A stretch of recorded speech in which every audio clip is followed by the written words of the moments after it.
Usap-usapan ngayon sa social media matapos ibahagi ni Dennis Padilla sa kanyang Instagram account na Dennis Astig ang larawan ng isang legal na petisyon na may kaugnayan sa anak na si Claudia Barreto. Ayon sa dokumentong ipinost ng aktor, humihiling si Claudia sa Quezon City Regional Trial Court na opisyal ng baguhin ang kanyang legal na pangalan mula sa Claudia Isabel Barreto Valdivia patungong Claudia Isabel Barreto lamang. Ang Valdivia ang tunay na apelyido ni Dennis Padilla.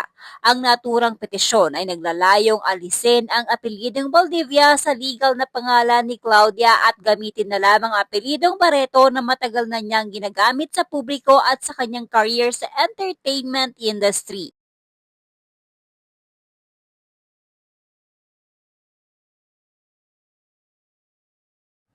Hindi ito ang unang pagkakataon na naging sentro ng usapin ang paggamit ng apelyidong Valdivia ng mga anak ni Dennis Padilla at Marjorie Barreto.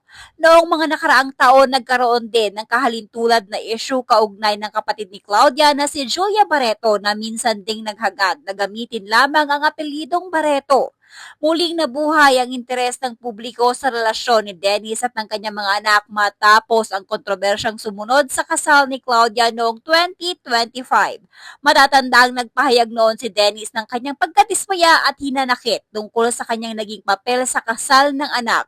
Bagay na naging laman ng mga balita at social media discussions. Sa kasalukuyan, wala pang inilalabas na pinal na desisyon ng korte hinggil sa bagong petisyon. Hindi rin nagbigay ng detalyadong pahayag si Claudia tungkol sa dahilan ng paghiling na baguhin ang kanyang legal na pangalan.